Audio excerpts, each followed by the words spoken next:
जय श्री कृष्ण दोस्तों, मैं श्रीतिका शर्मा आज फिर से एक प्यारी सी कहानी आप सबके लिए लेकर आई हूँ।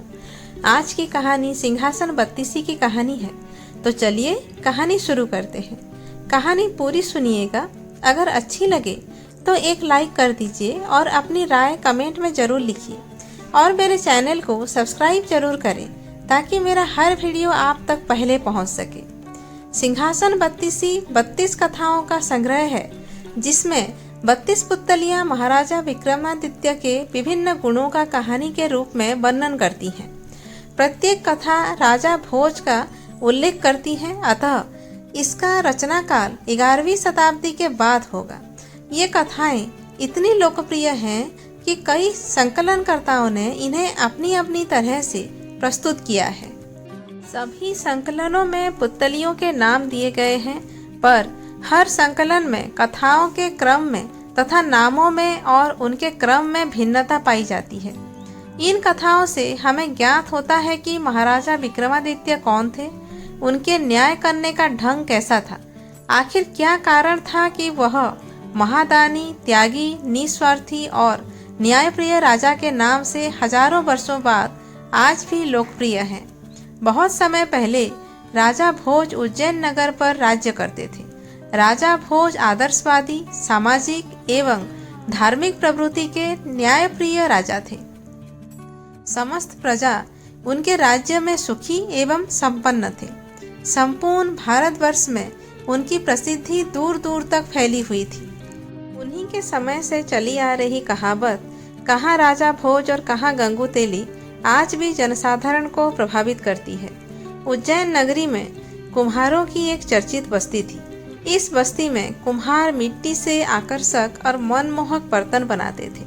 उनके द्वारा बनाए बर्तनों और आश्चर्यजनक कार्यों को दूसरे राज्यों में भी बड़े ही सम्मान पूर्वक देखा जाता था। यही कारण था कि इस बस्ती के सभी कुम्हार संपन्न और सम्मानित थे। कुम्हारों की इस बस्ती के आसपास मिट्टी के छोटे बड़े टीले थे जिनकी मिट्टी बड़ी सुगंधित और चिकनी थी। राजा भोज के शासनकाल में प्रत्येक व्यक्ति संपन्न एवं सुखी था। कृषि भी होती थी और किसी भी प्रकार की कोई कमी न थी। इसी बस्ती में कई वर्षों से एक गडरिया भी काम करता था जिसका नाम सूरजभान था। सूरजभान के घर से कुछ ही दूरी पर उसका एक घनिष्ठ मित्र रहता था। दोनों पड़ोसी होने के साथ साथ एक दूसरे से इतना प्यार करते थे कि एक दूसरे के लिए अपनी जान तक दे सकते थे। लेकिन एक बार एक छोटे बच्चों के मध्य झगड़े को लेकर दोनों में अनबन हुई तो दोनों की दोस्ती दुश्मनी में बदलती चली गई। लेकिन सूरजभान ने अच्छे अवसर की तलाश कर फिर से दोस्ती को सहज बना लिया। लेकिन दूसरे गांव का एक व्यक्ति उनकी दोस्ती से नफरत करता था और उनकी दोस्ती तुड़वाना चाहता था, किंतु उसे कोई मौका नहीं मिल रहा था। सूरजभान और उसके दोस्त को उस व्यक्ति के ईर्ष्यालु स्वभाव की कोई परवाह नहीं थी। वे दोनों 10-10 आदमियों पर भारी पड़ सकते थे। दोनों बड़े आराम से गांव के आसपास के क्षेत्र में लोगों के पशुओं को चराया करते थे। एक दिन कुम्हार मिट्टी खोद रहा था तो मजबूत ईंट, मूर्तियां और घर गृहस्थी का बहुत सारा सामान निकल आया। समस्त राज्य में यही चर्चा थी कि कभी वहां किसी राजा का दरबार था। वह महल भयानक भूकंप के कारण देखते ही देखते तबाह हो गया। धीरे धीरे इस मिट्टी के ऊंचे टीले पर कुम्हारों ने अपनी बस्ती बना ली। इसका मुख्य कारण यहाँ की चिकनी और लोचदार मिट्टी थी। सूरजभान का एक लड़का था जिसका नाम चंद्रभान था। चंद्रभान भी सामाजिकता में अपने पिता के पद चिन्हों पर ही चल रहा था। वह भी अपने पिता की तरह लोगों की भलाई करता था और सभी से मैत्रीपूर्ण व्यवहार करता था। जब लोग टीले की खुदाई करके उसमें मिलने वाले सामान को उठाकर ले जाने की कोशिश करते तो चंद्रभान उस सामान के बारे में कहता कि धरती माँ से प्राप्त वस्तुओं पर जनता का समान अधिकार है। कोई भी व्यक्ति इन सामानों को व्यक्तिगत नहीं मान सकता और ये सभी में बराबर बराबर बंटनी चाहिए। लोग उसकी बातों का उपहास उड़ाते थे और मूर्ख कहकर उस पर हंसते थे। चंद्रभान शरीर में तो कमजोर था किंतु दिमागी ताकत में वह किसी से कम नहीं था। वह प्रत्येक दिन टीले पर जाता और लोगों को खुदाई में मिलने वाले सभी सामानों को बराबर बराबर हिस्सों में बांटता। धीरे धीरे लोग उसका सम्मान करने लगे थे। उसका यह स्वभाव देखकर कुछ लोग स्वार्थवश उससे नफरत करने लगे। कुछ लोग कभी कभी उससे नजरें बचाकर टीले से मिट्टी खोदकर मूल्यवान वस्तुओं की चोरी जैसा कार्य भी कर लेते थे। मगर सबसे बड़ी आश्चर्य की बात यह होती थी कि जब चंद्रभान को चोरी से खुदाई करने वाले लोगों का पता चलता तो वह उन लोगों से सामान वापस लेकर सामान का पुनः बंटवारा कर देता था। धीरे धीरे चंद्रभान के इस तरीके की चर्चा पूरे राज्य में फैलने लगी कि चंद्रभान एक न्यायप्रिय वाला लड़का है। गांव के समस्त लोगों ने उसको अधिक सम्मान देना शुरू कर दिया। चंद्रभान की सभी बातें ज्ञान ध्यान की होती थी। वह लोगों को टीले पर एकत्रित कर लेता और उन्हें ज्ञान ध्यान की बातें बताता था। सभी लोग ध्यान लगाकर उसकी बातों को सुना करते थे। कभी कभी गांव के लोगों के बीच अन्य गांव के लोग भी शामिल हो जाया करते थे और उसकी बातें सुनकर राज्य के अन्य लोगों से भी चर्चा करते। चंद्रभान जब टीले के ऊपर से उतरकर अपने घर की ओर जाता था तो उसका व्यक्तित्व सभी लोगों को आकर्षित करता था। चंद्रभान हमेशा की तरह प्रत्येक सुबह उस टीले पर चढ़ जाता और आने जाने वाले लोगों की बातें सुनता और कुछ न कुछ समाधान प्रस्तुत करता। उसकी बातों को सुनकर लोग अब अमल करने लगे थे। एक दिन चंद्रभान ने आने वाले लोगों से एक सवाल किया कि हमारे राज्य का राजा कौन है। तो कुछ लोगों को राजा का नाम तक याद नहीं था। किसी ने तो उसका चेहरा भी नहीं देखा था। बल्कि एक ने कहा, जब हमारे गांव में राजा आया तो पूरे गांव की फसल सैनिकों के आने से बर्बाद हो गई और पूरे गांव को साल भर भूखा मरना पड़ा। चंद्रभान ने लोगों की बातें सुनकर कहा कि राजा वह होता है जो मुसीबत के समय ही काम नहीं आता, बल्कि मुसीबत आने से पहले ही कुछ न कुछ बंदोबस्त कर देता है। लोगों के मन में चंद्रभान की बात कुछ अटपटी सी लगी कि उसको राजा भोज के विषय में कुछ भी नहीं बोलना चाहिए था। गांव के लोगों की समस्या सुलझाना एक अलग बात है और पूरे राज्य की देखरेख करना दूसरी बात है। अब गांव वालों को डर लगने लगा कि यदि चंद्रभान की बातें राजा भोज तक पहुंच गई तो इसे अवश्य ही फांसी पर लटका दिया जाएगा। गांव के सभी लोगों के चेहरों का रंग उड़ चुका था। वे सभी सोच रहे थे कि अगर किसी ने इस बात को सुन लिया और जाकर राजा से शिकायत कर दी तो चंद्रभान के साथ साथ गांव के सभी लोगों को भी राजा का अपमान करने के मुजरिम माने जाएंगे, क्योंकि सभी गांव वाले भी अपने राजा के विरुद्ध उसकी बातें सुन रहे थे। बस्ती वालों के दिल में डर बढ़ता चला जा रहा था। एक एक करके सभी बस्ती वाले धीरे धीरे उसकी चौपाल में कम जाने लगे। जब उसको एहसास हुआ कि अब बहुत कम लोग उसकी बातें सुनने आते हैं तो उसने टीले पर जाना कम कर दिया। जब उसने गांव वालों से टीले पर न जाने का कारण पूछा तो लोगों ने कहा कि अगर तुम्हारी बातें किसी भेदिए ने सुन ली होती तो राजा के सिपाही तुम्हें पकड़कर ले जा चुके होते और साथ में हमें भी तुम्हारे जुर्मों की सजा भुगतनी पड़ती। चंद्रभान ने गांव वालों को आश्चर्य से देखा, जैसे कि सभी लोग झूठ बोल रहे हों। उसने कहा कि मैंने किसी व्यक्ति विशेष के विषय में कुछ भी नहीं कहा, बल्कि मैंने तो सामान्य बात कही कि एक राजा को कैसा होना चाहिए और वो किसी भी देश का हो सकता है। यदि मेरे जैसे सामान्य व्यक्ति के अनुसार अगर हमारे राजा भी उन विषयों का पालन नहीं करता तो तब भी मैं अपनी बात पर अटल हूँ। धीरे धीरे यह बात पूरे राज्य में चर्चा का विषय बन गई। गांव वालों में जो बातें हो रही थी उसकी सुगबुगाहट दूसरे गांव के उस व्यक्ति तक पहुंची जो सूरजभान से ईर्ष्या करता था। उसने विचार किया, यह मौका अच्छा हाथ लगा है। उसने गांव के अन्य लोगों से भी इस विषय में पूछताछ की। उसने सोचा कि सूरजभान से बदला लेने का इससे अच्छा अवसर और कोई नहीं हो सकता है। अगले दिन उसने सारा काम छोड़कर दोपहर के समय चंद्रभान को टीले पर बैठे हुए देखा। वह टीले पर गांव वालों से बात कर रहा था। उसने देखा कि चंद्रभान दो लोगों के आपसी झगड़े निपटा रहा था। दोनों का झगड़ा एक बकरी को लेकर था। उस बकरी पर दो लोग अपना अपना अधिकार जमाने की प्रयास कर रहे थे। चंद्रभान टीले पर बैठे बैठे ही उनकी समस्या सुन रहा था। व्यक्तियों की समस्या हल करते हुए उसने ऐसा न्याय किया जिसे देख सुनकर लोग चकित हो गए। उनमें से एक व्यक्ति खुशी खुशी अपनी बकरी लेकर चला गया और दूसरा व्यक्ति चंद्रभान के न्याय से संतुष्ट था। यह एक उलझा हुआ मामला था। गांव वालों ने किसी का भी दिमाग काम नहीं कर रहा था, लेकिन चंद्रभान ने असली दावेदार को आसानी से पहचान लिया। उसने अगले दिन पड़ोसियों के बीच एक बच्चे को लेकर हुए विवाद को निपटाते देखा। उस दिन भी चंद्रभान के न्याय की तारीफ सभी गांव वाले कर रहे थे। जब कुछ ही दिनों में चंद्रभान का नाम दूर दूर तक फैला तो उससे ईर्ष्या करने वाले दूसरे गांव का व्यक्ति और अधिक परेशान हो उठा कि चंद्रभान की चर्चा दूर दूर तक फैल चुकी थी। एक दिन उसने मौका पाकर राजा भोज से शिकायत कर दी। हे राजा भोज, सूरजभान का लड़का स्वयं अपने आप को राजा मानकर प्रजा की समस्याओं का निदान कर रहा है। महाराज, वह आपके लिए अपशब्दों का भी प्रयोग कर रहा है। ईर्ष्यालु भानु प्रताप मन ही मन प्रसन्न हो रहा था कि वह अब किसी भी सूरत में नहीं बच सकता। उसे भी अपने अपमान का बदला चुकाने का अच्छा मौका दिख रहा था।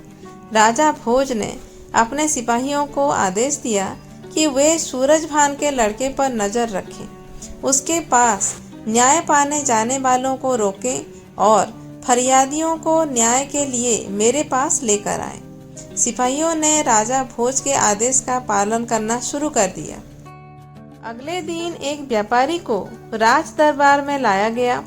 राजा भोज ने व्यापारी से राज दरबार में आने का कारण पूछा। व्यापारी ने कहा, महाराज, मैं एक छोटा सा व्यापारी हूँ और व्यापार करना मेरा मुख्य पेशा है। नगर से बाहर जाते समय मैंने अपने व्यापारी मित्र के पास कुछ बहुमूल्य वस्तुएं बतौर अमानत रखी थी, ताकि जब मैं लौट कर आऊं तो मेरी बहुमूल्य वस्तुएं सुरक्षित वापस मिल सके। जब मैंने व्यापारी मित्र से वे बहुमूल्य वस्तुएं मांगी तो उसने मेरे देने से इनकार कर दिया। इसीलिए हम दोनों का आपस में झगड़ा हो गया है। महाराज, मुझे मेरी वस्तुएं वापस दिला दीजिए। मेरे साथ न्याय कीजिए महाराज, यही वस्तुएं परिवार का एकमात्र सहारा है। राजा ने व्यापारी द्वारा लगाए गए आरोप के बारे में उसके व्यापारी मित्र से पूछा तो व्यापारी मित्र ने कहा कि यह बात तो सत्य है कि व्यापार के लिए जाते समय वह अपनी बहुमूल्य वस्तुएं मेरे पास रख गया था। इसने मुझसे वायदा किया था कि वह 6 महीने बाद लौटकर अपनी वस्तुएं वापस ले लेगा। जब वह 6 महीने बीत जाने के बाद लौटा तो मैंने इसकी अमानत लौटा दी। राजा भोज ने उस व्यापारी से कहा कि क्या तुम्हारे पास कोई गवाह है जो यह सिद्ध कर सके कि तुमने इसकी बहुमूल्य वस्तुएं लौटा दी थी?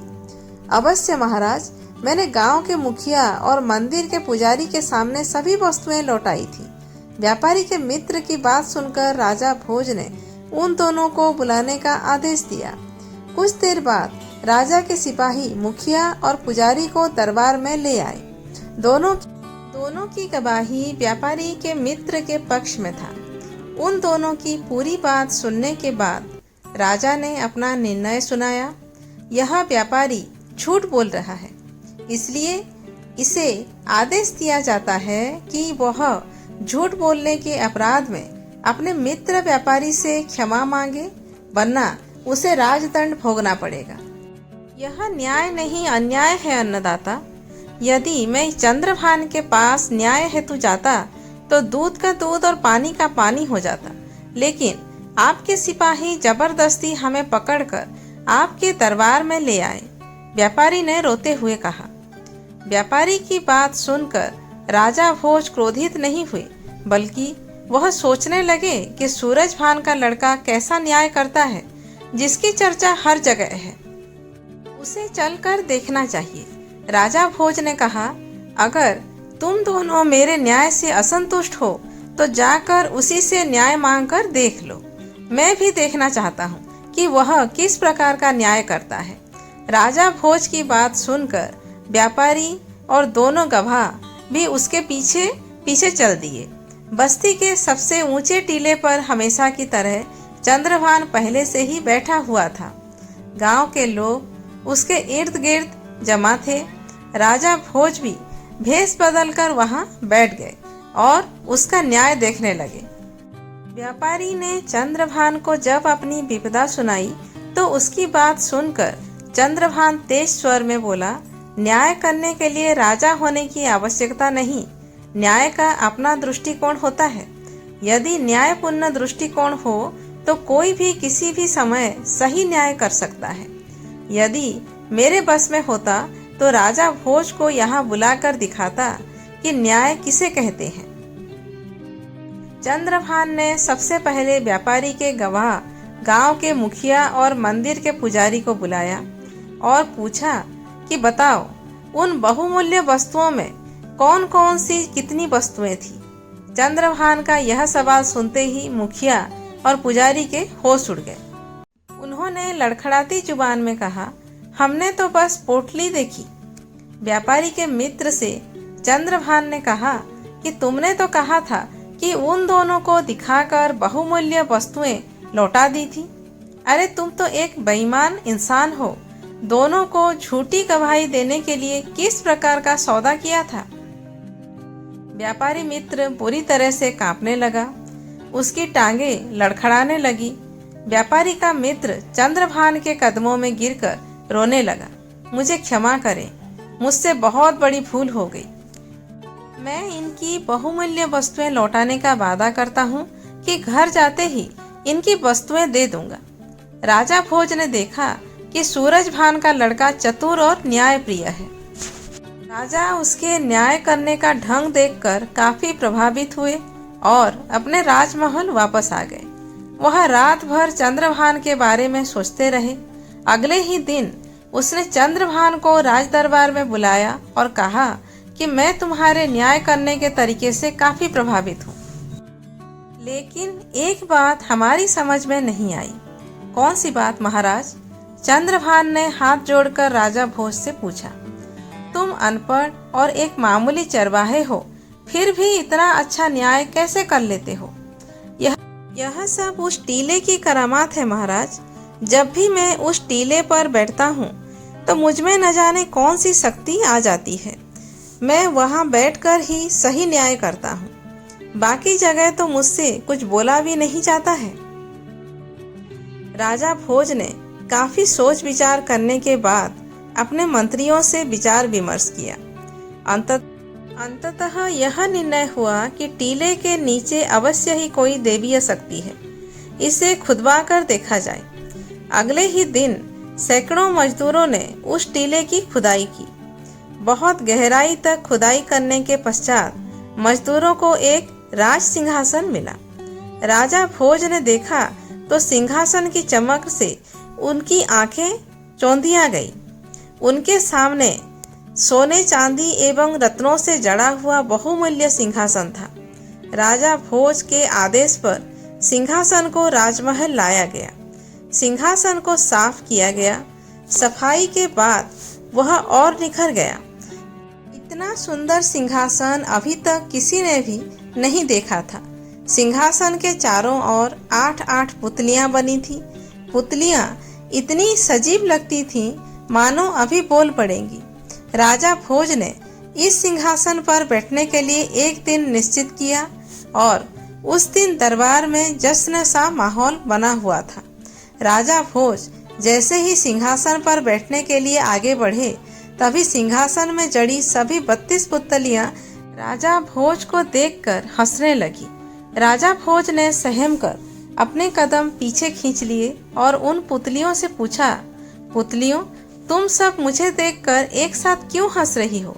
राजा भोज का प्रश्न सुनकर एक पुतली रत्नमंजरी राजा भोज को कुछ बताने के लिए आगे आई।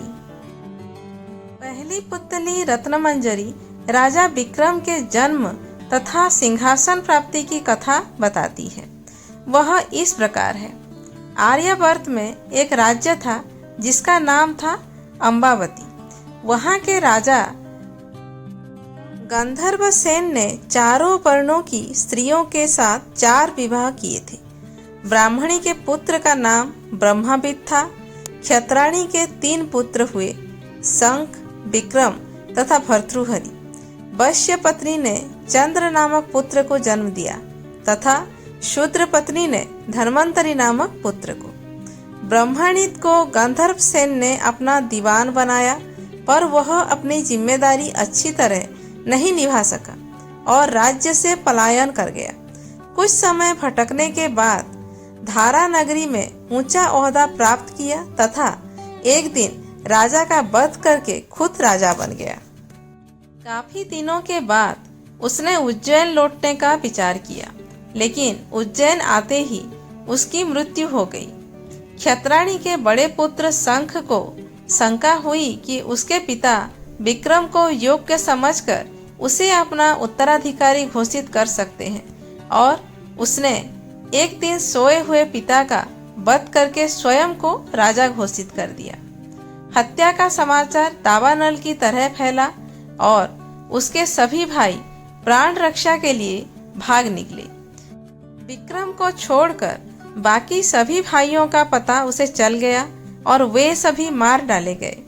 बहुत प्रयास के बाद शंख को पता चला कि घने जंगल में सरोवर के बगल में एक कुटिया में विक्रम रह रहा है तथा कंदमूल खाकर घनघोर तपस्या में रत है। वह उसे मारने की योजना बनाने लगा और एक तांत्रिक को उसने अपने षड्यंत्र में शामिल कर लिया। योजनानुसार तांत्रिक विक्रम को भागवती आराधना के लिए राजी करता तथा भागवती के आगे विक्रम के सर झुकते ही शंख तलवार से वार करके उसकी गर्दन काट डालता। मगर विक्रम ने खतरे को भांप लिया और तांत्रिक को सर झुकाने की विधि दिखाने को कहा। शंख मंदिर में छिपा हुआ था। उसने विक्रम के धोखे में तांत्रिक की हत्या कर दी। विक्रम ने झपट कर शंख की तलवार छीनकर उसका सर धड़ से अलग कर दिया। शंख की मृत्यु के बाद उसका राज्यारोहण हुआ। एक दिन शिकार के लिए विक्रम जंगल गए। मृग का पीछा करते करते सबसे बिछुड़कर बहुत दूर चले आए। उन्हें एक महल दिखा और पास आकर पता चला कि वह महल तूतबरण का है, जो कि राजा बाहुबल का दीवान है। तूतबरण ने बात ही बात में कहा कि विक्रम बड़े ही यशस्वी राजा बन सकते हैं यदि राजा बाहुबल उनका राज तिलक करे, और उसने यह भी बताया कि भगवान शिव द्वारा प्रदत्त अपना स्वर्ण सिंहासन अगर बाहुबल विक्रम को दे दे तो विक्रम चक्रवर्ती सम्राट बन जाएंगे। बाहुबल ने विक्रम का न केवल राज तिलक किया बल्कि खुशी खुशी उन्हें स्वर्ण सिंहासन भी भेंट कर दिया। कालांतर में विक्रमादित्य चक्रवर्ती सम्राट बन गए और उनकी कीर्ति पताका सर्वत्र लहरा उठी।